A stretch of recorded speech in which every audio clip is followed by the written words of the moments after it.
வணக்கம். எல்லாரும் நல்லா இருக்கீங்களா? நானும் நல்லா இருக்கேன். இன்னைக்கு சூப்பரான ஒரு ஒயிட் குருமா செய்யலாம், மீல் மேக்கர் வச்சு. அதுக்கு மீல் மேக்கரை நான் ஒரு 10 நிமிஷம் தண்ணியில ஊற வச்சுருக்கிறேங்க. நல்லா ஊறினதுக்கப்புறம் இது போல் தண்ணியை மட்டும் பிழிஞ்சு எடுத்துக்கலாம். உங்களுக்கு உடனே ஊறி வரணும் அப்படின்னா சுடு தண்ணியில் கூட ஊற வச்சுக்கலாம். அது ஒரு 2 மினிட்ஸில் ஊறி வந்துடும். அதுக்கப்புறம் ஒரு பவுலில் அந்த மீல் மேக்கர் எல்லாத்தையும் சேர்த்துட்டு அதுக்கு தேவையான அளவுக்கு உப்பு சேர்த்துக்கலாம். நான் வீட்டிலேயே அரைச்ச ஃப்ரெஷ்ஷான மிளகுத்தூள் சேர்த்துக்கிறேன். கூடவே ஒரு 100 ml தயிர் சேர்த்து இது நல்லா ஊற வச்சிடலாம். ஊற வைக்கும்போது உப்பு, காரம் எல்லாமே மீல் மேக்கரில் ஏறி இருக்கும். சாப்பிட்றதுக்கு ரொம்ப டேஸ்ட்டாக இருக்கும். நீங்கள் இந்த மீல் மேக்கரை செய்கிறதுக்கு பதிலாக வெஜிடபிளில் செய்யலாம், காளான்லேயும் செய்யலாம். இப்போ வாணலில் எண்ணெய் ஊற்றிக்கலாங்க. இது நம்ம வீட்டிலேயே ரெடி பண்ண தேங்காய் எண்ணெய், சுத்தமான தேங்காய் எண்ணெய்.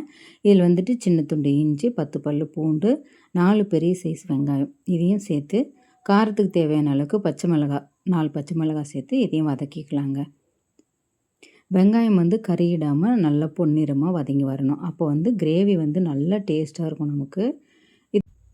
இது கூடவே முந்திரி பயிர் சேர்த்துக்கலாங்க. இதையும் சேர்த்து வதக்கி அரைக்கும்போது கிரேவி நல்லா திக்னஸாக கிடைக்கும் நமக்கு.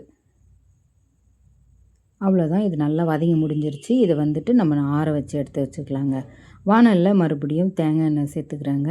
தேங்காய் எண்ணெய் ஒரு 50 ml சேர்த்துட்டு அது கூடவே பட்டை, லவங்கம், ஸ்டாரு அது எல்லாத்தையும் சேர்த்துக்கலாம். சோம்பு இதெல்லாம் நல்லா பொரிஞ்சு வந்ததுக்கப்புறமா வதக்கி வச்சுருக்கிற வெங்காயத்தை நல்லா ஃபைன் பேஸ்ட்டாக அரைச்சி இது கூட சேர்த்துக்கலாங்க.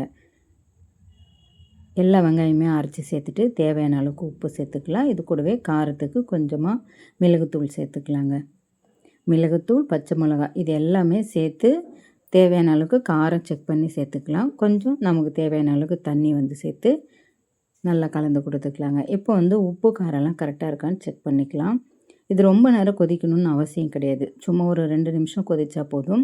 அதுக்கப்புறம் நம்ம ஊற வச்சு வச்சுருக்குறோம் இல்லையா சோயா, அதையும் இது கூட சேர்த்துக்கலாங்க.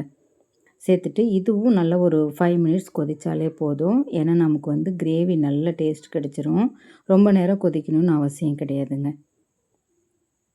நீங்கள் மீல் மேக்கர் எனக்கு பிடிக்காது அப்படின்னு நினச்சிங்க அப்படின்னா இதே டைப்பில் மஷ்ரூம் வச்சு செய்யலாம். ரொம்ப அருமையாக இருக்கும். வெஜிடபிள்ஸை சேர்த்துக்கலாம், அதுவும் ரொம்ப நல்லாயிருக்கும். சிக்கனில் கூட செய்யலாம், ரொம்பவே நல்லாயிருக்கும். அவ்வளோதாங்க, ஒரு 5 மினிட்ஸ் கொதிச்சதுன்னா போதும். சூப்பராக ரெடி ஆகிடும் கிரேவி. சப்பாத்தி, இடியாப்பத்துக்கு ரொம்பவே நல்லாயிருக்கும். ட்ரை பண்ணி பாருங்கள். பாய்.